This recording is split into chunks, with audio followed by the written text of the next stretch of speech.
جس شخص کی بیوی ناراض ہو بغیر کسی شرعی وجہ، جیسے ہماری آج کل کی ناراضگیاں، پیچھے کوئی شرعی وجہ نہیں، اور اس کو خامند کو ناراض کر کے وہ رات گزار رہی ہے، تو ساری رات اس پہ اللہ کی لعنت برستی رہتی. بیلنس کیا دونوں کی. ہاں مرد کو زیادہ ذمہ دار ٹھہرا ہے، اس میں کوئی شک نہیں، کیونکہ کسی کی بیٹی کو لے کے جانا کوئی چھوٹی ذمہ داری نہیں ہے.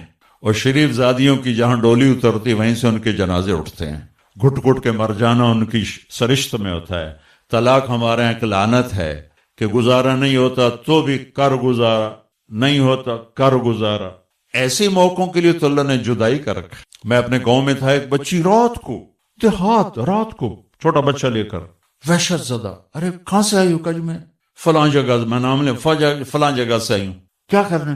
کہا جی مجھے میرے خامد سے بچاؤ، مجھے طلاق لے دو. میں نے کہا بیٹی اپنے ماں باپ سے کہا، میرے پاس کیا کرنے آگی؟ کہا جی وہ کہتے ہیں تو نے طلاق لی تو ہم تمہیں قتل کر دیں گے، اور میرا خامد روزانہ مجھے مارتا ہے، آج تک کوئی دن ناغہ نہیں، روز مجھے مارتا ہے، اللہ کے واسطے میری جان بچاؤ. کہ بیٹی میں کیا کر سکتا، میرے پاس آنسوؤں کے سوا کچھ بھی نہیں. میں تو یہ دعا کر سکتا ہوں، رو سکتا ہوں، اور میں کچھ نہیں کر سکتا. میں تمہارے خاندانی معاملات میں کیسے دخل دوں؟ ہاں میرا کوئی رشتہ ناتا ہوتا تو پھر میں کوئی دخل دیتا، لیکن میں تمہیں جانتے نہیں تم کون ہو. البتہ میں نے اس نے کہا چلو میرے کسی بھائی سے بات کہا. میں نے اس کے بھائی سے تھوڑی سی بات کی، بھائی اپنی بہن کا خیال کرو. آگے میں نے کچھ نہیں کہا. یہ میرے معاشرے کے سلگتے ہوئے مسائل ہیں، یہ دکھتی ہوئی رگیں ہیں، یہ بھڑکتی ہوئی آگ ہے جس نے در و دیوار کو خس و خاشاک بنا دیا ہے کہ ہم زبان کا بولنا جانتے. کاروباری ڈیلنگ جانتے ہیں، بیوی سے کیسے بولنا ہے، بیٹے سے کیسے بولنا ہے. معذرت کے ساتھ آج کل کی اولاد بھی نافرمان ہے، لیکن نافرمان بنانے میں ماں باپ کا بھی بہت بڑا ہاتھ ہے، کہ وہ اولاد کو سمجھتے ہیں جیسے گائے بیل ہے، جدھر باندھ دو جدھر کر دو. ابھی چند دن پہلے وہ باؤں ہمارے گھر پہنچ گئی، میرے گھر پہ پہنچ جی وہ ماں باپ شادی کرنا چاہتے ہیں اور میں وہاں نہیں کرنا چاہتی، اور میرا باپ کہتا ہے تم مر جا میرے لیے، بھائی یہیں کروں گا اور کہیں نہیں کروں گا. اس کی عمر اتنی زیادہ ہے، میری عمر یہ ہے، 20-25 سال کا 20 میں فرق ہے. کہ میرا ادھر ہی کرنی ہے، نہیں تو تیری نہیں کرنی، بیٹھی رہو. یہ والدین کا جبر ہے. تو میرے نبی پاک صلی اللہ علیہ وسلم نے ایک خوبصورت طریقہ زندگی سکھایا، گھروں کو آباد کر کے بتایا. وہ طریقہ جو بھی اپنائے گا اس کے گھر میں خوشحالی ہوگی، خوشی ہوگی، خوشی. اور اس کا ایک لفظ ہے، ایک دوسرے کو برداشت کر. یہ آتے ہی بیوی میری غلام بن کے چلے، میں حاکم ہوں، اور بیوی آتے کہ ہوں تھے میری چلے گی تیری ماں دی نہیں چلے گی، تو سوائے پھر بھڑکتی آگ کے کچھ بھی نہیں ہوگا. رشتوں کو میرے بھائی بہنوں صرف برداشت سے چلایا جاتا ہے. رشتوں پر مسلط ہو کے رشتے آباد نہیں ہوتے. جھکنا پڑتا ہے، سہنا پڑتا ہے، دبنا پڑتا ہے. جو دبنا سیکھے گا اللہ کی قسم اس کی زندگی خوبصورت ہو جائے گی. اس کا شکل صورت سے تعلق نہیں، سونے چاندی زیور سے تعلق نہیں. خوبصورت اخلاق زندگی کو 4 چاند لگا دیتے ہیں. بد اخلاقی زندگی، میرے نبی میں حدیث یاد آ گئی، اجتنبوا الدمن الخضراء.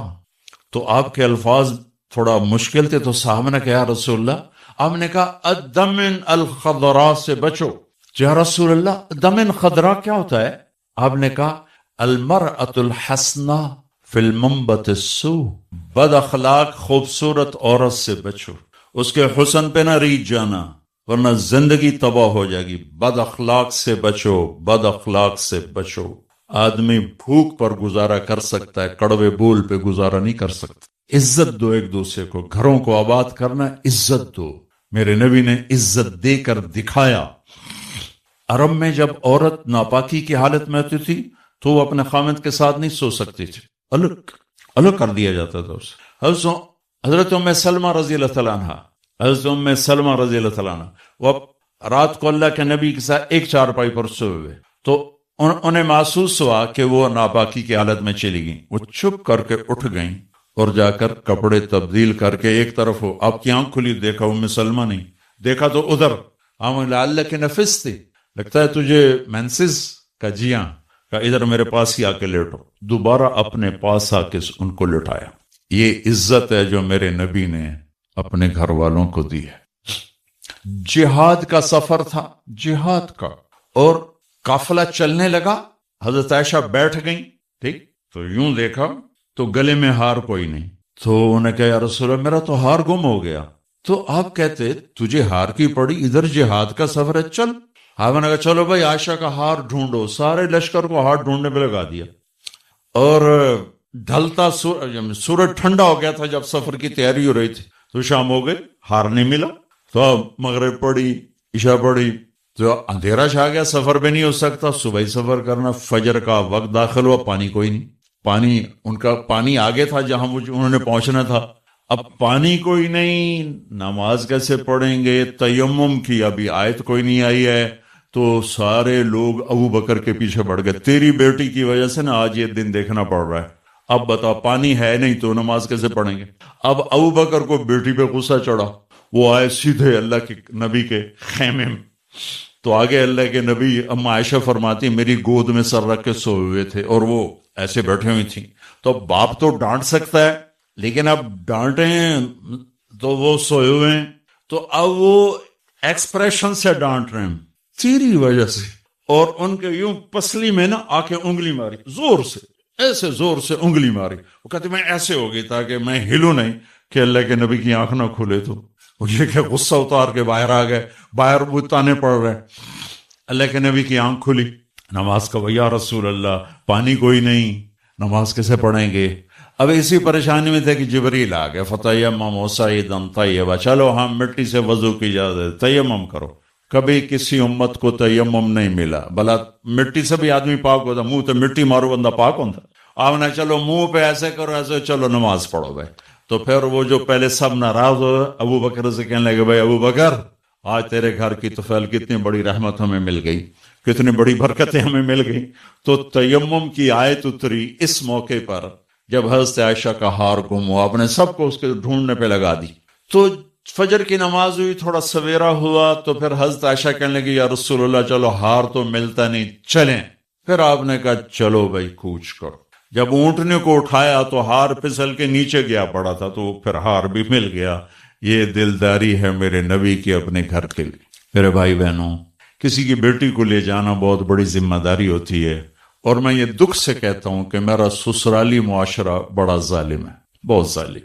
کوئی لاکھوں میں ایک گھر ایسا ملتا ہے جس کو لے جاتے ہیں اس کو عزت دیتے ہیں، ورنہ تانے کے سوا کچھ نہیں ہوتا. نہ ساس کے پاس، نہ سسر کے پاس، نہ خامند کے پاس، نہ خامند کی بہنوں کے پاس. سر اس کے عیب بھی دیکھے جاتے ہیں. خوبیاں دیکھنے والا گھر کوئی کوئی ہوتا ہے. ایک حدیث یاد آئی، آپ نے مدینے والوں کی تعریف کرتے ہوئے فرمایا کہ یہ جو میرے مدینے کے صحابہ ہیں نا، انصار، یہ اتنے عالی لوگ ہیں کہ ان کے گھر میں کسی کی بچی آ جائے اسے یوں لگتا ہے جیسے میں اپنے ہی گھر میں آ گئی. یا اپنے انصار کی تعریف فرماتے ہوئے فرمایا کہ یہ میرے مدینے والے ساتھی ایسے ہیں، ان کے گھر میں کسی کی بچی کی ڈولی اترے اسے یوں لگتا ہے میں اپنے ہی گھر میں ہوں. تو سسرال والوں سے کہتا ہوں جس کی بیٹی لے جاؤ اسے اپنا گھر بنا کے دے دو، اسے اپنا گھر محسوس کرے، اپنا گھر اسے بنائے. ورنہ جانے والی بیٹی کا اللہ نے حق رکھا ہے، شریعت نے حق رکھا ہے کہ اگر وہ تمہاری طرح مالدار ہیں تو انہیں الگ گھر میں اتارو تاکہ کوئی ان کی زندگی میں داخل نہ ہو سکے، وہ اپنی زندگی گزارے. ان میں جو جھگڑا ہوگا تھوڑا ہوگا، لیکن ادو ساس بولی دو سورا، ادو نو بولی دو او بولیا وہ تو نیری کھچڑی پک جانتی، مطلب مناوے کہنو تو رساوے کہنو. تو شریعت نے حق رکھا ہے کہ اس کو الگ گھر میں اتارو. اس کی ہمت نہیں تو اس کو کرائے کا گھر لے کر دو، وہ کہے کہ مجھے الگ کر دو، مجھے کرائے کا گھر لے کر دو، تو وہ نافرمان نہیں، اسے گھر لے کر دو. اگر اس کی گنجائش نہیں تو گھر میں ایک پورشن اس کے لیے لے کر رکھو. ایک پورشن کی گنجائش نہیں تو ایک کمرہ، ایک ٹوائلٹ، ایک کچن اس لڑکی کا حق. کچن اس کے ذاتی استعمال میں ہو، ٹوائلٹ اس کے ذاتی استعمال میں ہو، کمرہ اس کے ذاتی استعمال میں ہو. یہ 3 چیزیں اس کا لازمی حق ہیں. اگر یہ بھی نہیں کر سکتا تو وہ تسبیح پڑھے تھے، روزے رکھے تھے، اللہ کرے کسی دی بیٹی نو ضرور دھکے دیونے تے ذلیل کرنا، ایدوں ہی دھکے تے ایدوں ہی دھکے پہ چپ کر کے شادی نہ کرے، بس بھائی کہ اللہ کرے. یہ اللہ نے جانے والی کا حق رکھا ہے. ہماری معاشرت ہندو معاشرت ہے جس میں جوائنٹ فیملی سسٹم چلتا ہے، یہ بہت اچھا تھا، بہت اچھا تھا، ایک دوسرے کی مدد ہوتی تھی. اب یہ ایک مصیبت بن گیا ہے کہ ایک دوسرے میں دخل دینا ایک فرض بن گیا، ایک دوسرے کی زندگی کو تلخ کرنا یہ فرض بن گیا. کس میں جھگڑا نہیں ہوتا، بڑوں کا کام ہوتا ہے سلجھانا، ہم اسے الجھانے میں لگ جاتے. میرے نبی اپنی بیٹی کے گھر آئے، حضرت عائشہ، وہ آگے پریشان، فاطمہ وہ آگے پریشان بیٹھی. آپ نے کہا کیا ہوا؟ کہ میرا اور علی کا جھگڑا ہو، ایسی پاکیزہ جوڑی کہ جنت میں نور کی چمک اٹھے. لوگ پوچھیں کہ جنت یہ نور کہاں سے ہے؟ تو فرشتے کہیں گے اوپر کی جنت میں علی و فاطمہ مسکرائے ہیں، ان کے دانتوں کے نور سے نکلے نور نے جنت کو روشن کر لیا ہے. یہ اتنا بڑا جوڑا ہے، لیکن دنیا ہے. آپ نے کہا علی کی ذرا، یہ باہر نکل گئے. آپ ان کے پیچھے گئے، دیکھا تو مسجد میں سوئے ہوئے تھے. ان کو کہا ابو تراب اٹھو، یہ ٹائٹل یہاں دیا، ابو تراب اٹھو. ان کو لے کر آئے، گھر تشریف لائے، زمین پر لیٹ گئے. علی کو دائیں طرف لٹایا اور فاطمہ کو بائیں طرف لٹایا. علی کا ہاتھ پکڑ کے اپنے پیٹ پر رکھا، ادھر سے فاطمہ کا ہاتھ پکڑ کے علی کے ہاتھ پر رکھا، اور بیٹی کے ہاتھ کے اوپر اپنا ہاتھ رکھا. اب یہ علی کا ہاتھ، یہ فاطمہ کا ہاتھ، یہ میرے نبی کا ہاتھ علیہم الصلوات و تسلیمات. ٹھیک. اور فرمایا بولو بھائی ہماری صلح ہوگی. پوچھا نہیں کی لڑائی ہو، یہ جڑے پوچھنے والے ہو لڑا کے آ جان، تو کیا کیا ابھی، تو کیا کیا، وہ ڈھیر لڑ لڑ کے ویلے ہوئے بیٹھے. تو میرے نبی نے پوچھا نہیں ہاں بھائی تو کیا کہتے اور تو کیا کہتی. میرے نبی نے یہ کیا اور کہا علی فاطمہ کہو ہماری صلح ہو گئی. دونوں نے کہا یہ ہماری صلح ہو گئی. ٹھیک ہے. پھر آپ نکلے خوش خوش، چہرہ نورانی. صحابہ نے عرض کیا رسول اللہ آج آپ بڑے خوش نظر آ رہے. کہ میں علی و فاطمہ کی صلح کرا کے آ رہا ہوں. یہ بڑوں کا کام ہوتا ہے. اب لڑکی والے اپنے اٹھا لیتے ہیں، کمر کس لیتے ہیں سوٹے، اور ادھر لڑکے والے اپنے سوٹے کس لیتے ہیں، بچے کی زندگی برباد ہو کر رہ جاتی. جوڑنے کی بجائے دونوں طرف توڑ چکے. نہ قرآن کا پتہ ہے نہ سیرت کا. دیکھو میں ہاتھ جوڑتا ہوں، قرآن پڑھو، اپنے نبی کی زندگی پڑھو، تاکہ ہمیں اور آپ کو پتہ تو چلے کہ زندگی کیسے کیسے ہیں، زندگی گزارنی کیسی. میرے نبی سے پوچھ کے موت آئی، پوچھ کے موت آئی. واحد ہستی ہیں جن سے موت پوچھ کے آئی. ٹھیک ہے. 12 ربیع الاول 11 ہجری 7 جون 633 عیسوی جبریل اندر آئے. یا رسول اللہ باہر ملک الموت کھڑا ہے، اندر آنے کی اجازت چاہتا ہے. یہ وہ دربار جب موت پوچھ کے آئی. تو آپ نے کہا آ جائے. ملک الموت اندر آیا، کہا السلام علیکم یا رسول اللہ. اور پھر کہا یا رسول اللہ آپ پہلی ہستی ہیں جنہیں میں سلام کر رہا ہوں، میں نے کبھی کسی کو سلام نہیں کیا. کہ یا رسول اللہ آپ پہلی ہستی ہیں، اللہ نے فرمایا پوچھ کے اندر جانا، بغیر پوچھے نہ جانا. اللہ اکبر. پوچھے گا اللہ ہم میں سے کسی سے؟ یا رسول اللہ اللہ نے فرمایا آنا چاہیں تو لے آنا، رہنا چاہیں تو چھوڑ کے آ جانا. ٹھیک ہو. اچھا آپ کیسے تھے؟ اما عائشہ ایسے بیٹھی اور آپ اما عائشہ کے سینے پر سر رکھ یہ کہ تو آپ فرماتے اچھا ٹھیک ہے، میں اٹھتا ہوں، میں وضو کرتا ہوں، 2 نفل شروع کرتا ہوں، جب میں سجدے میں جاؤں میری جان نکال لینا. ہم دعائیں میں یا اللہ سجدے کی موت عطا فرما. کتنے لوگ ہیں دعائیں کرتے ہیں یا اللہ نماز پڑھ رہے ہیں موت آ جائے، سجدے میں سر ہو موت آ جائے. کتنی عام تمنا. میں خود دعا مانگتا ہوں. تو آپ کہتے کہ تم ٹھہرو میں وضو کر لوں، جب میں سجدے میں سر رکھوں میری جان نکال لینا. آپ نے اپنی بیگم کے سینے پر سر رکھے ہوئے ہی موت کو قبول کیا کہ یہیں نکالو، یہیں نکالو، وہیں لیٹے لیٹے. اس لیے میری ماں حضرت عائشہ فرماتی تھی میرے نبی میرے سینے اور ٹھوڑی کے درمیان اللہ کے پاس حاضر ہو، مات فی سحری و نحری. یہ بھی ایک پیغام تھا، یہ بھی ایک پیغام تھا کہ آپ اپنی بیگم کے سینے پر سر رکھ کے دنیا سے جدا ہوئے اور اللہ کی بارگاہ میں پہنچے. تو بھائیو لمبی ایک خوبصورت زندگی ہے. میں گھنٹے سوا گھنٹے میں کیا بتا سکتا ہوں. اور یہ اتنا اندھیرا ہے کہ اس میں کروڑوں شمعیں جلیں گی اور اربوں پروانے قربان ہوں گے تب جا کے صبح ہوگی. اس اندھیر میں میری چند باتیں پتہ نہیں کوئی روشنی کا سبب بنے یا نہ بنے، اگر چند کانوں پہ دستک ہو گئی تو شاید کچھ ذرہ خیر وجود میں آ جائے. بھائیو اپنے نبی کی زندگی سیکھو، اپنے نبی کی زندگی کے مطابق چلنے ڈھلنے کی کوشش کرو. یہ تبلیغ کا کام بھی اس کو سیکھنے کی ایک خوبصورت محنت ہے. جو کرے گا اللہ تعالیٰ اس کی دنیا بھی بنائے گا، اللہ تعالیٰ اس کی آخرت بھی بنائے گا. آخری بات یہ کہتا ہوں، اپنے گھروں کو آباد کرنا ہے تو اس زبان پہ قابو پانا سیکھ لیں، اس زبان پہ قابو پانا سیکھ لیں، اس زبان پہ قابو پانا سیکھ لیں. انشاءاللہ میرے آپ کے گھر آباد ہو جائیں گے. اللہ تعالی ہمیں عمل کی توفیق. اللہ قیامت کے دن کی گرمی سے بچائے گا، بھوک سے بچائے گا، پیاس سے بچائے گا. تو آپ نے ایک تندور دیکھا، تندور بہت بڑا، اس میں ننگے مرد اور ننگی عورتیں اور ان کی چیخ و بکا اور آگ کے شعلے ان کو یوں اٹھاتے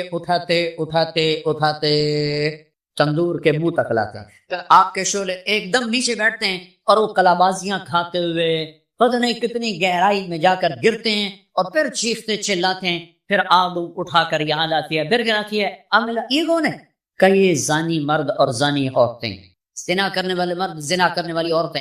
آگے چلے، آپ نے دیکھا کچھ لوگ جن کے فرشتے یہاں سے نا کینسیاں ڈال کے چیرتے ہیں اور یہاں تک لے جاتے ہیں، یہاں تک لے جاتے ہیں، یہاں تک لے جاتے ہیں، اٹھی ہوئے تھا پھر چیرتے ہیں، پھر چیرتے ہیں۔ کہ یہ کون ہے؟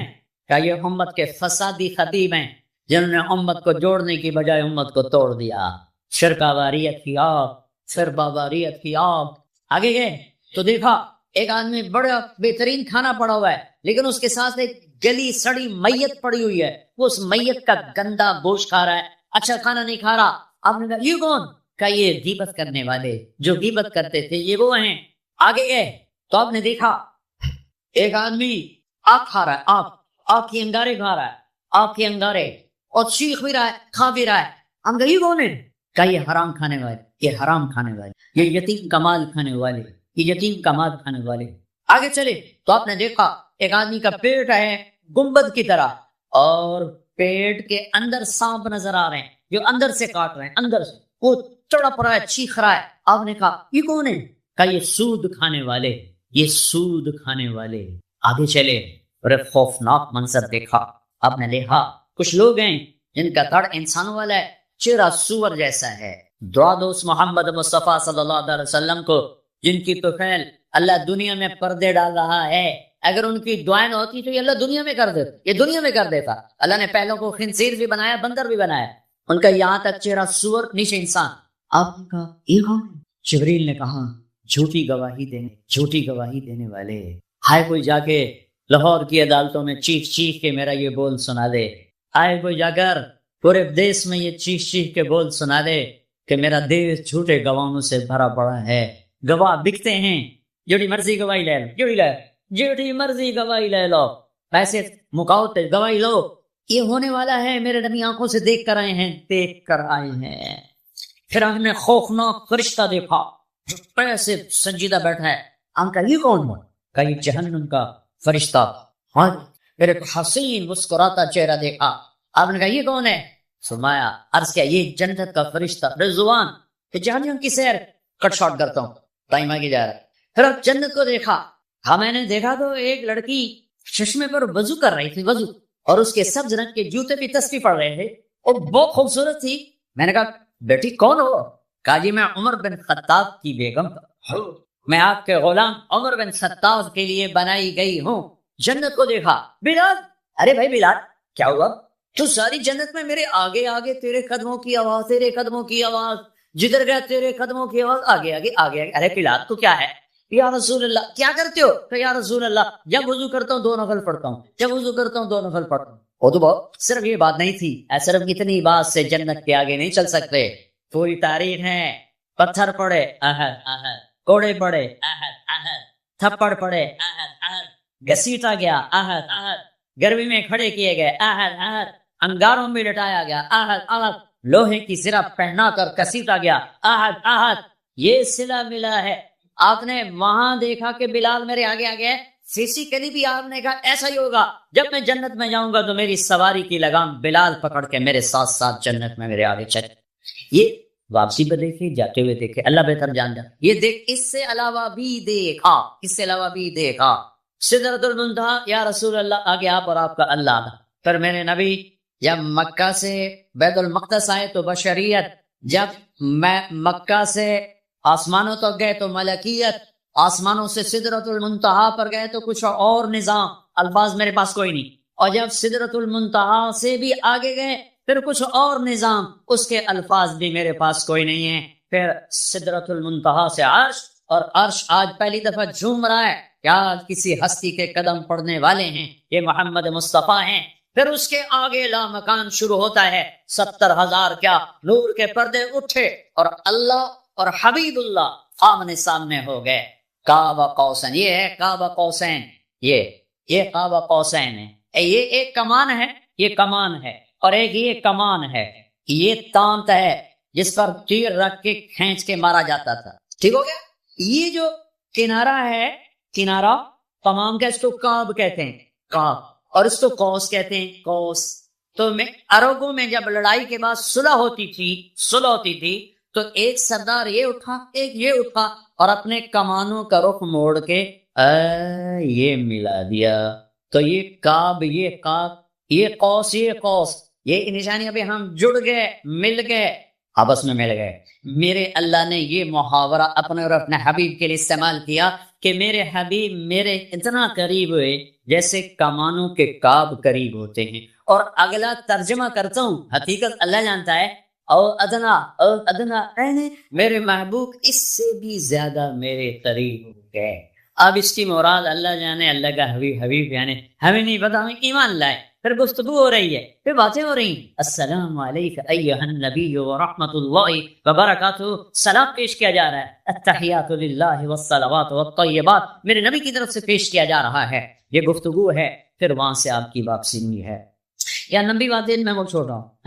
اچھا ایک چھوٹی بتاتا کہ یا اللہ اپنے ابراہیم کو خلیل بنایا، موسیٰ کو کلیم بنایا، داؤد کے لیے لوہا نرم کیا، سلیمان کے لیے ہوا تابع کی، عیسیٰ علیہ السلام ان کے لیے اپنے مردے زندہ کیے، میرے لیے کیا ہے؟ تو اللہ نے کہا اولیس قد آتیتک افضل من ذلک کلہ، میرے حبیب آپ کو وہ دیا جو کسی کو نہیں دیا۔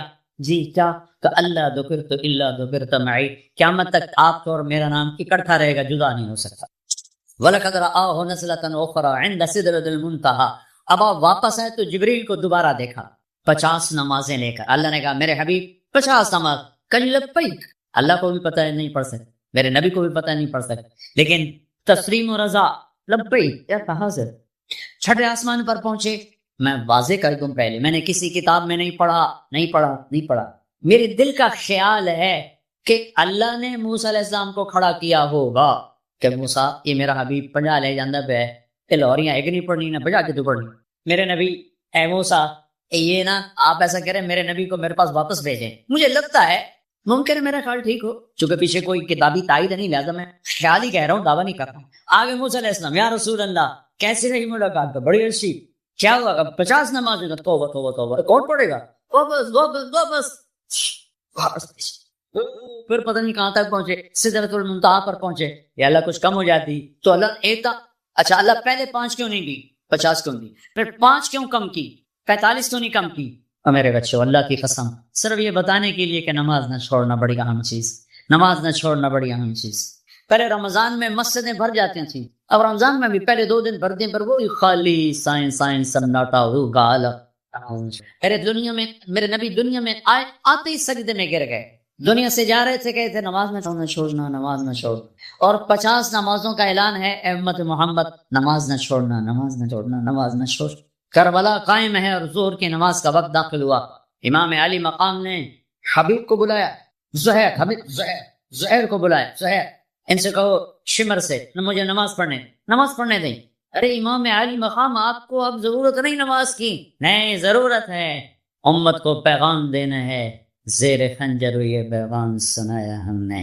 اور یہ میں کلاس لے رہا تھا، میں نماز نہیں پڑھ سکا، ہزاروں کلاسیں نماز پہ قربان ہو سکتی ہیں، نماز نہیں چھوڑی جا سکتی، ہزاروں میٹنگیں قربان ہو سکتی ہیں، نماز نہیں چھوڑی جا سکتی، ہزاروں ڈیلنگ قربان ہو سکتی ہے، نماز نہیں چھوڑی جا سکتی۔ زہیر نے آگے شمر سے کہا نماز کے لیے ٹھہر جاؤ، کہا نہیں، تو نے واپس آ کر کہا یہ کوئی گنجائش نہیں، تو آپ کہتے چلو ٹھیک ہے اب شہید تو ہو ہی رہے ہیں، کیڑی گل پڑھن دی ہے، کہا آدھے نماز پڑھو آدھے جنگ کرو۔ آدھوں نے نماز پڑھی، آدھوں نے جنگ کی، پھر اگلے آدھوں نے جنگ کی، پہلے آدھوں نے نماز پڑھی، نماز نہیں چھوڑی، اس کربلا میں بھی نماز قائم کی ہے، اور امت کو پیغام دیا ہے کہ یہ وہ فریضہ ہے جو بھی ادا کیا جاتا ہے، اور عصر سے پہلے شہید ہو۔ اچھا جی میرے نبی 5 کم کر دیتے ہیں، ٹھیک ہے جی یا رسول اللہ کیا بنا؟ 45 کا نہیں بہت زیادہ، واپس 5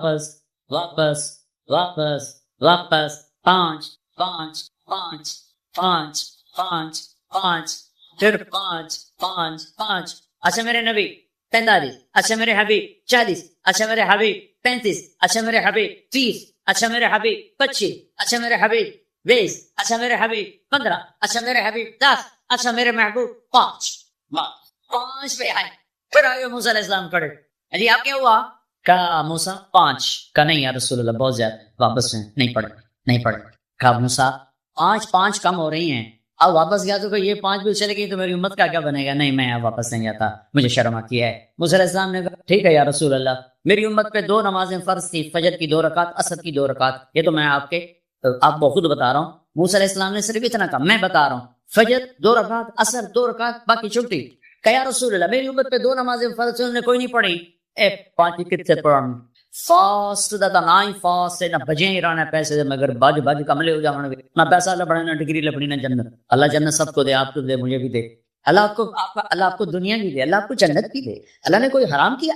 حلال کماؤ جتنا مرضی کمانا ہے، لیکن یہ یاد رکھنا حرام جلدی آتا ہے، حلال دیر سے آتا ہے۔ حرام ہمیشہ زیادہ ہوتا ہے، حلال اس کے مقابلے میں تھوڑا ہوتا ہے، لیکن یہ برکت والا ہوتا ہے، وہ بے برکت ہوتا ہے۔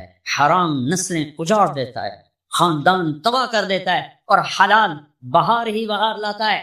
بڑی پرانی بات ہے، میرا گاؤں ہے، میرا ضلع ملتان ہے، اور اس میں چھوٹا سا ٹاؤن ہے تلمبا، اس کے ساتھ میرا گاؤں ہے۔ ہماری 3 دن کی جماعت چیچا وطنی آئی ہوئی تھی، تو ایک بزرگ تھے وہاں بڑے اللہ والے، ان کی خدمت میں ہم گئے تھے ملنے۔ تو 2 صاحب آئے، ایک کا تو نقشہ بھول گیا، ایک کی شکل بھی یاد ہے، نقشہ بھی یاد ہے۔ اس نے جو ایکشن کیا اور جو سوال کیا اس سے وہ ایسے گڑ گیا۔ 1972، 43 سال ہو گئے اس بات۔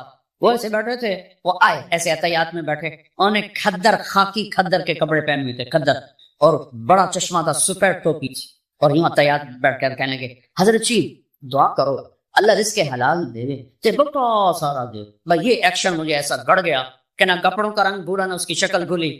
حضرت جی دعا کرو اللہ رزق حلال دے تے بڑا سارا دے۔ تو وہ ہنس پڑے، کہنے لگے حلال تو تھوڑا ہی لگو۔ انہوں نے بڑے پھولے منہ سے کہا حلال تو تھوڑا ہی لگو۔ یہ نہیں کہ آپ فاقوں مرو گے، حرام زیادہ رہے گا، حلال کم رہے گا، لیکن بابرکت کو عزت، آبرو، اطمینان، سکون، چین۔ اللہ کی قسم حرام کا پیسہ بھی کانٹا بن کے تمہارے ضمیر میں اتر جائے، تمہاری نیندیں حرام کر دے، تمہاری نسلوں کو برباد کر دے، تمہاری اولادوں کو نافرمان کر دے۔ کن کے لیے کماتے ہو؟ اوئے تمہیں ذلیل و خوار کر کے رکھ دے گی۔ حرام کا لقمہ کبھی بہار نہ لائے گا، اور حلال پہ کبھی خزاں نہ آئے گی۔ شاید نہ عربی میں، نہ فارسی میں، نہ انگریزی میں، نہ اردو میں نے نہیں، اور زبانیں تو مجھے آتی نہیں، میں نے نہیں ایسا شاعر دیکھا۔ تجھے کیوں فکر ہے اے گل، تجھے کیوں فکر ہے اے گل، دل صد چاک بلبل کی۔ بلبل جو باغ میں رو رہی ہے کہ اس کا دل پھٹا ہوا ہے، تجھے اس کی کیا فکر ہے؟ تو اپنے آپ نو تو دیکھ، تو بھی تو سارا پھٹا ہوا ہے، ایک پتے ادھر ہے، کدھر ہے، کدھر ہے، کدھر ہے۔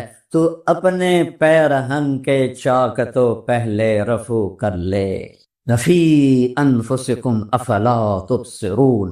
سب کو برا بھلا کہنا چھوڑو، اپنے آپ کو ٹھیک کرنا شروع کرو۔ 4 کام کر لو فرائض کے بعد: جھوٹ نہیں بولنا، دھوکہ نہیں دینا، بد اخلاقی نہیں کرنی، حرام نہیں کمانا، سچ بولنا ہے، دیانتداری سے چلنا ہے، اچھے اخلاق رکھنا ہے، حلال کمانا ہے، 5 نمازیں ہیں، 30 روزے ہیں، کمائی ہے۔ یہ اتنے کو کام کر لو تو پاکستان کو اللہ جنت کا ٹکڑا بنا دے گا۔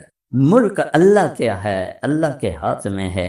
ما اصابکم من مصیبت فبما کسبت ایدیکم، جو تمہارے اوپر مشکل آئی ہے تمہارے اپنے ہاتھوں کا نتیجہ ہے۔ ویعفو عن کثیر، اور میں بے شمار گناہوں تو تمہارے ویسے ہی معاف کر دیتا ہوں۔ تو اللہ کا واسطہ دیتا ہوں، جوان بیٹھے ہو سارے، اس چاک کو کھولو اور اپنے اندر دیکھو، اپنے اندر کو بناؤ، اپنی غلطیاں ڈھونڈو۔ جب ہم اوروں کی غلطیاں دیکھتے ہیں تو پھر ہم اپنے بارے میں اندھے ہو جاتے ہیں۔ اپنی غلطیاں دیکھو، ان کو سنوارو۔ فرد سے قوم بنتی ہے، قوم سے فرد نہیں بنتے، فرد سے قوم بنتی ہے۔ ہم اس وقت قوم نہیں ہیں۔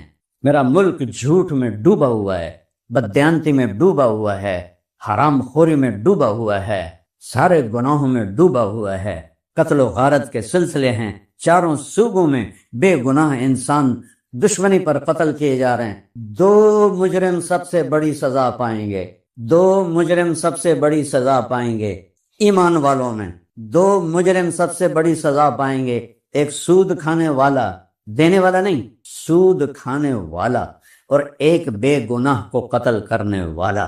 میرے نبی کا فرمان ہے اگر ایک آدمی کے قتل پر ساری دنیا متفق ہو جائے، مار دیو، بے گناہ ہے، مار دیو۔ 7 ارب نے تو نہیں مارنا، ایک کو گولی لگنی انہیں، لیکن 7 ارب کہہ رہے ہیں مار دیو، بے گناہ ہے۔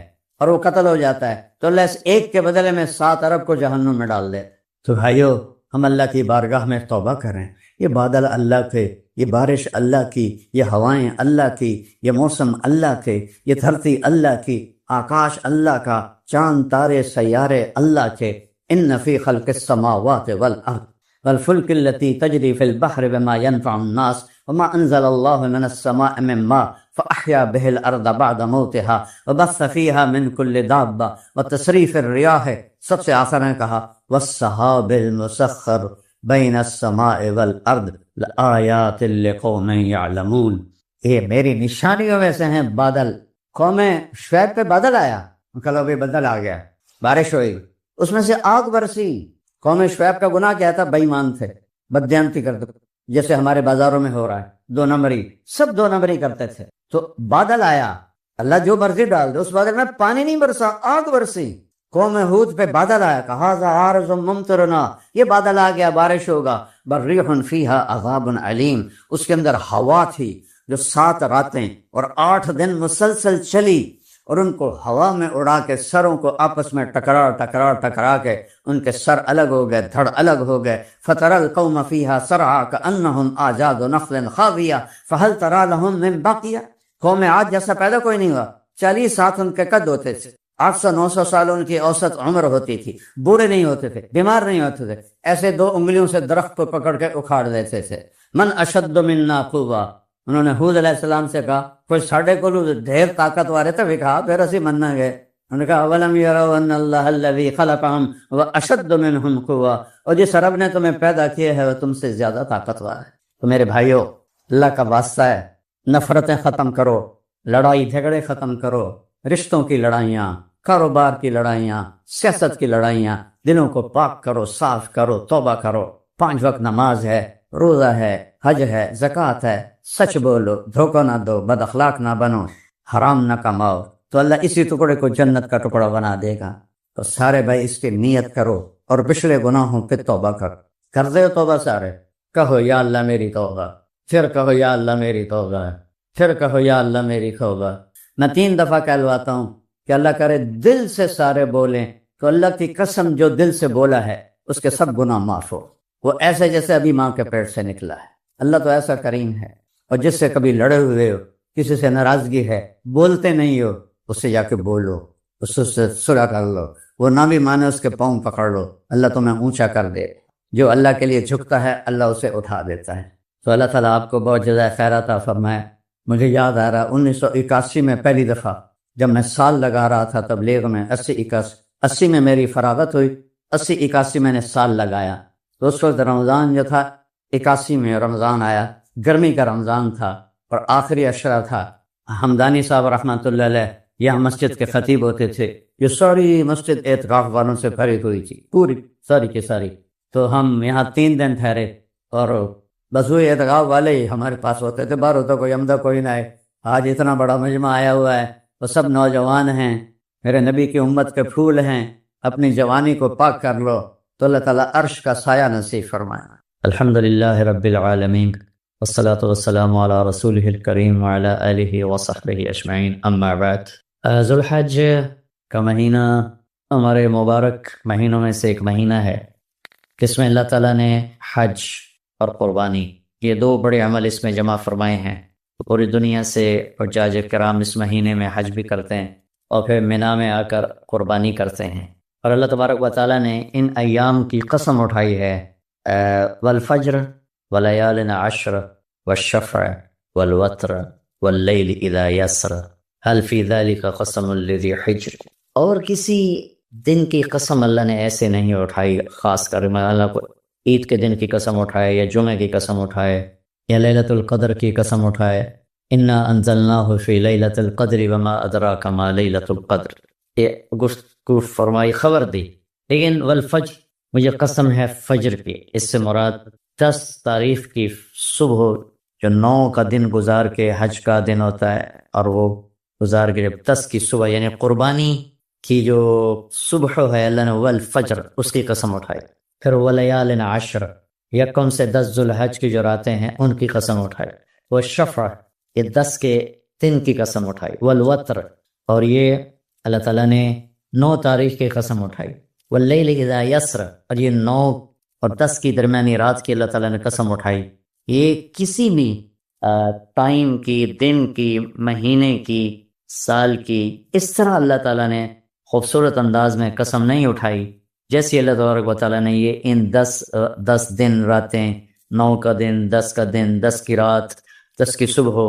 اور اللہ کے نبی کا فرمان ہے کہ ان 10 دنوں میں اللہ تعالیٰ کو جتنی عبادت پسند ہے وہ اور کسی دن میں بھی پسند نہیں. اور اس میں کوئی شک نہیں، ان 10 دنوں میں سب سے بڑی عبادت وہ حج ہے، جس کو اللہ تعالیٰ نصیب فرمائے اور جس کے مقدر میں فرمائے. حج ان 10 دنوں کی سب سے بڑی عبادت ہے. عرفات کی 1 دن کی حاضری وہ 10 لاکھ دن کی حاضری یا 1 لاکھ دن کی عبادت کے برابر ہوتی ہے. اور عرفات کے دن کی حاضری میں اللہ تعالیٰ کا ارشاد ہوتا ہے، میرے بندو آج اتنے گناہ لے کر آؤ، جتنے بارش کے قطرے، جتنے درختوں کے پتے، جتنے ریت کے ذرے، جتنے گردش ایام میں جب سے ٹائم شروع ہوا ہے اس میں بننے والے دن اور رات، اور یہاں کے توبہ کرو میں سب معاف کروں گا. اور عرفات کے دن جتنا شیطان ذلیل ہوتا ہے اتنا کسی دن بھی ذلیل نہیں ہوتا. اور میرے محبوب صلی اللہ علیہ وسلم نے یہ دن حج کا، عرفہ کا زور اثر کٹھی پڑھ کے پھر سارا دن شام تک کوئی 5-6 گھنٹے مسلسل دعا مانگی. اور آپ نے فرمایا کہ اس وقت میرا اللہ میرے صحابہ پہ فخر فرما رہا ہے، اور قربان جاؤں خطاب کے بیٹے پر فرمایا، اور عمر بن خطاب پہ اس وقت میرا اللہ خاص طور پہ خوش ہو رہا ہے، اور خاص طور پہ عمر بن خطاب پہ اللہ تعالیٰ فخر فرما رہا ہے. تو ان 10 دنوں میں جسے اللہ حج میسر فرما دے تو اس سے بڑی عبادت کوئی نہیں. حج میسر نہیں ہے تو پھر ان 10 دنوں میں 9ویں کا روزہ رکھنا، ان 10 دنوں میں روزے رکھنا، اس میں نوافل کی کثرت، صدقے کی کثرت، پھر قربانی، یہ سارے اعمال ان 10 دنوں میں انتہائی محبوب ہیں. جنہیں اللہ سعادت دے دے حج کی، بار بار جائیں. تابعوا بین الحج والعمرہ، حج عمرہ آگے پیچھے کرو، آگے پیچھے کرو. ایک بہت بڑا طبقہ ہے جو یہ کہتا ہے کہ ایک دفعہ فرض ہے اس کے بعد کوئی ضروری نہیں. میں کب کہتا ہوں کہ ضروری ہے؟ ضروری نہیں ہے، لیکن ضروری کا مطلب فرض نہیں ہے. لیکن اللہ اس کے رسول کو پسند ہے کہ اس کے گھر بار بار آیا جائے، بار بار حاضری دی جائے. اللہ کے نبی کو تو آخر عمر میں جا کے موقع ملا، اس کے بعد آپ دنیا سے تشریف لے گئے. اگر آپ اس کے بعد زندہ رہتے تو یقیناً آپ ضرور حج کرتے، چونکہ آپ نے جتنے سال مکہ میں گزارے آپ نے ہر سال حج کی. نبوت کے اعلان سے پہلے بھی اور نبوت کے اعلان کے بعد بھی آپ نے مسلسل حج کی، اور 4 عمرے آپ نے فرمائے زندگی میں. 4 عمر، ایک عمرہ مدینہ سے خاص طور پر تشریف لائے جس کو ہم صلح حدیبیہ کہتے ہیں.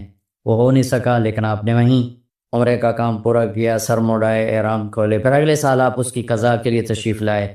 پھر ایک عمرہ آپ نے فتح مکہ کے بعد جارانہ سے احرام باندھ کے تشریف لائے اور عمرہ کیا، اور ایک عمرہ آپ نے اپنے حج کے ساتھ کیا. صدیقی دور میں پہلا سال جنگوں میں گزر گیا، دوسرے سال صدیق اکبر اپنے پورے ساتھیوں کے ساتھ حج پہ تشریف لائے. فاروقی دور میں عمر بن خطاب رضی اللہ تعالیٰ 10 سال حکومت کی، 10 سال حج کیا، ہر سال حج پہ تشریف لائے. عثمان رضی اللہ تعالیٰ عنہ نے اپنی خلافت کے دور میں جب تک امن رہا ہر سال حج کرتے رہے. جب فساد شروع ہوا تو آپ رکے، اس میں شہید ہو گئے. علی رضی اللہ تعالیٰ عنہ کو موقع نہیں ملا، جنگوں میں زندگی گزر گئی، اور اسی میں آپ اللہ پاک کی بارگاہ میں پہنچ گئے. تو لیکن باقی 3 ساتھیوں کی خلافت کے دور میں آپ نے بکثرت حج اور عمرے کیے.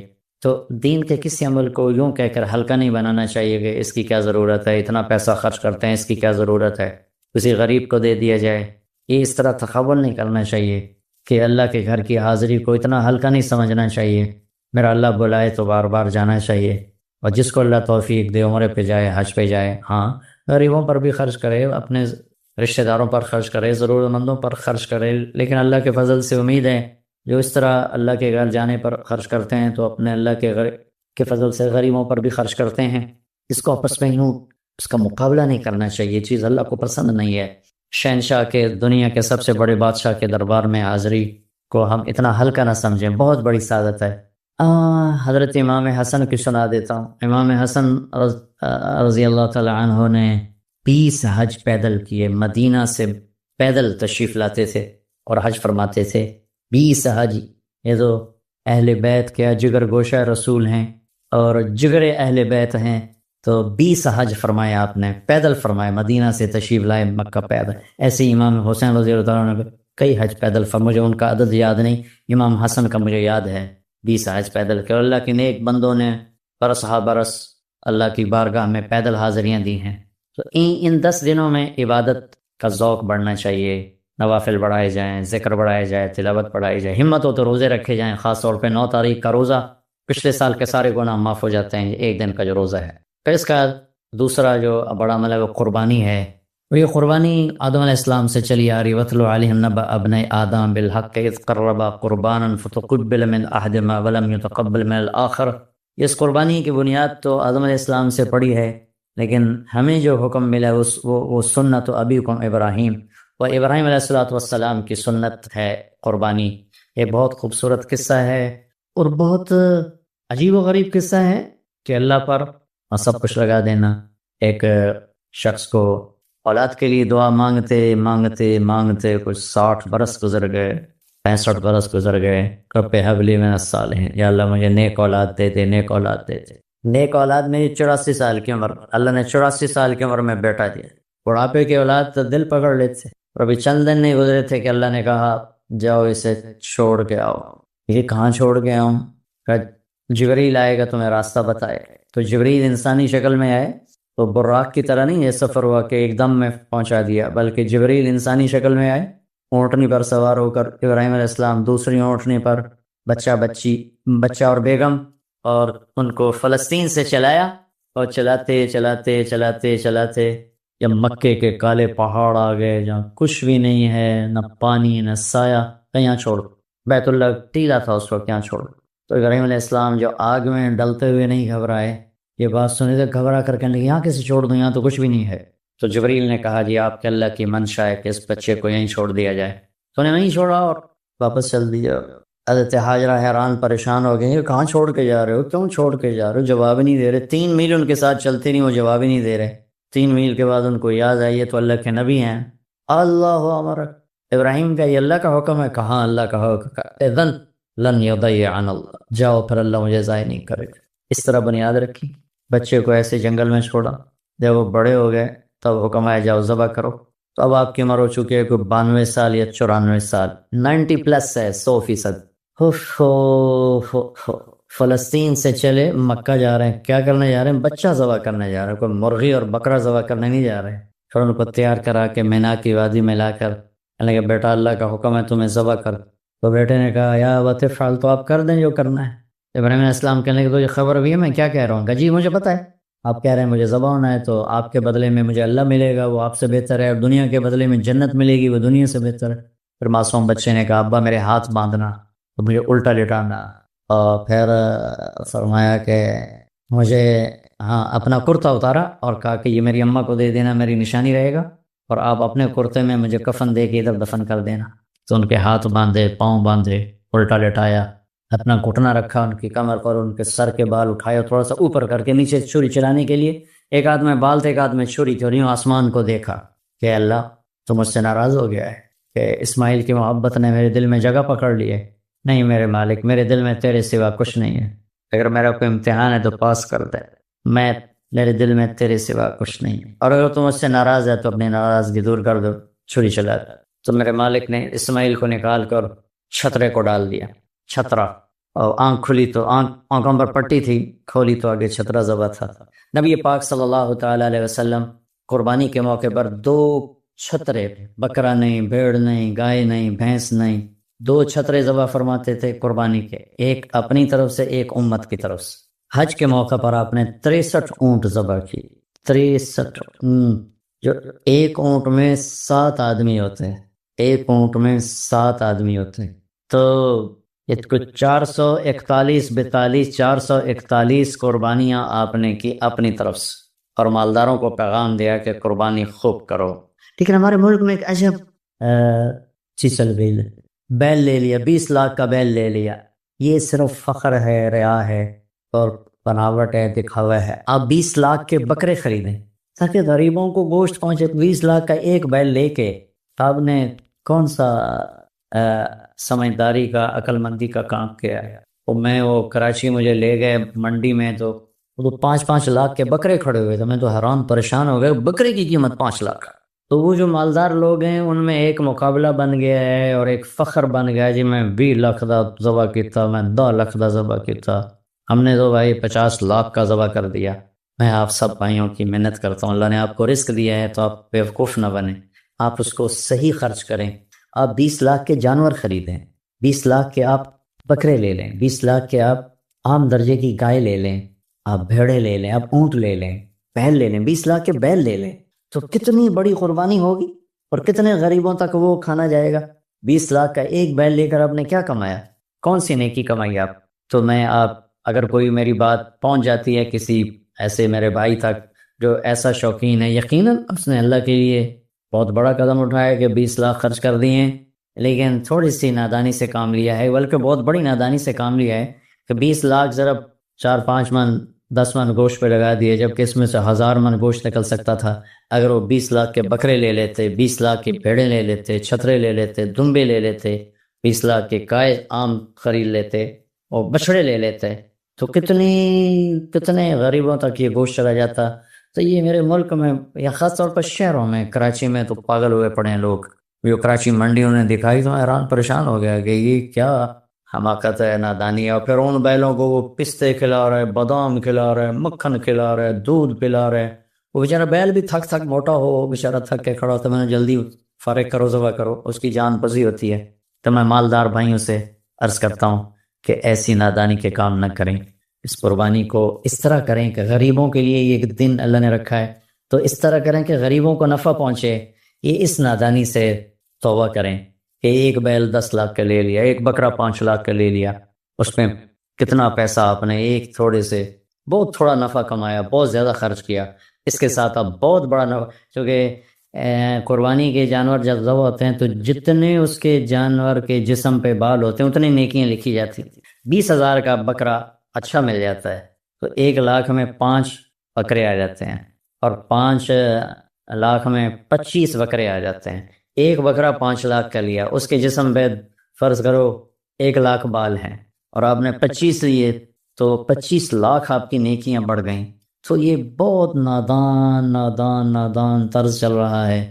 میں آپ سب کی منت کرتا ہوں کہ اس طرح پیسہ ضائع نہ فرمائے، اللہ کی دی ہوئی امانت ہے۔ ایک بیل آپ نے 20 لاکھ کا لے لیا، 20 لاکھ میں تو 100 بکرے آ سکتے، 100 بکروں کے ذریعے سے کتنے لوگوں کی خدمت کی جا سکتی ہے۔ تو اس قربانی کو شوق سے بھی کریں، اور مستحب یہ ہے کہ جس کے پیسے جو قربانی کا خود ذبح کرے یا اس کی جگہ کھڑا ہو، اس جگہ ذبح کرنے والے کے پاس کھڑا ہو۔ قربانی کے گوشت میں سے قربانی کی قیمت نہ دی جائے، قربانی کی اجرت نہ دی جائے، اجرت اس کے علاوہ دی جائے، اور اس کی کھال کا صدقہ کر دیا جائے۔ جہاں آپ مناسب سمجھیں وہاں آپ اس کا صدقہ کر دیں تاکہ وہ بھی اللہ کے راستے میں خرچ ہو جائے، استعمال ہو جائے۔ تو ان 10 دنوں کی اللہ تعالیٰ نے بڑی فضیلت رکھی ہے، اللہ تعالیٰ ہمیں ان کی قدردانی کی توفیق نصیب فرمائے۔ السلام علیکم۔ دوسرا علم ہے محمد الرسول اللہ، میرے اپنے نبی کو پہچانوں کون ہے۔ ہائے پہلی قسم قرآن کی، سورہ نساء، فلا ورب لا یؤمنون حتی یحکموک فیما شجر بینہم ثم لا یجدوا فی انفسہم حرجا مما قضیت ویسلموا تسلیما۔ کیا کہہ رہا ہے؟ مجھے آپ کے رب کی قسم، کوئی اور ہے؟ رب محمد اور قسم اٹھانے والا رب کوئی اور ہے؟ تو انداز کیا ہے؟ مجھے آپ کے رب کی قسم۔ یہ انتہائی محبت ہے، اس کے لیے اردو فارسی سب گونگی ہیں۔ فلا ورب، وہ کیا پیار ہے، کیا ایک محبت ہے۔ لا یؤمنون حتی یحکموک فیما شجر بینہم، تیرے فیصلوں کے راضی نہیں ہوں گے، میرے لیے ان کا ایمان کوئی معنی نہیں رکھتا۔ تبارک الذی نزل الفرقان علی عبدہ لیکون للعالمین نذیرا۔ الف لام را کتاب انزلناہ الیک لتخرج الناس من الظلمات الی النور، سورہ ابراہیم۔ آگے 2-3 آیات کے بعد وَلَقَدْ أَرْسَلْنَا مُوسَىٰ بِآيَاتِنَا أَنْ أَخْرِجْ قَوْمَكَ مِنَ الظُّلُمَاتِ إِلَى النُّورِ، میرا آپ کا نبی لِتُخْرِجَ النَّاسَ، موسیٰ علیہ السلام، أَنْ أَخْرِجْ قَوْمَكَ، کیا فرق ہے؟ یا ایہا النبی، اللہ نے نبیوں کو نام سے پکارا، 8 نبی، یا آدم، یا نوح، یا ابراہیم، یا موسیٰ، یا داود، یا زکریا، یا یحییٰ، یا عیسیٰ ابن مریم، ان کو نام سے پکارا۔ نام سے پکارنا، مجھے طارق جمیل کہو تو کوئی مسئلہ، آپ نے برابری کی ہے، لیکن آپ مجھے کہو گے مولانا صاحب یہ عزت ہے اور ہمارا خاندانی ٹائٹل ہے میاں صاحب، میں وہاں میاں صاحب کہتے، تو لوگ ہم نے نام سے نہیں پکارتے، میاں صاحب کہتے، شہروں میں مولانا صاحب کہتے۔ یہ ادب ہے۔ اللہ نے 4 نبیوں کے ساتھ برابری کی، 8 نبیوں کے ساتھ نام سے پکارا۔ میرے نبی کو قرآن میں ایک دفعہ بھی یا محمد نہیں فرمایا۔ یا ایھا النبی، یا ایھا الرسول، یا ایھا المزمل، یا ایھا المدثر۔ کوئی رات کو سویا ہوا ہو چادر میں تو اس کو مدثر کہتے، اس لیے کہا قم اللیل الا قلیلا۔ لفظ مدثر بتا رہا ہے کہ یہ رات کی بات ہے، جو کہ آگے آ رہا ہے قم اللیل، اور جب کوئی دن میں چادر لے کے سویا ہوا ہو اسے کہتے ہیں نا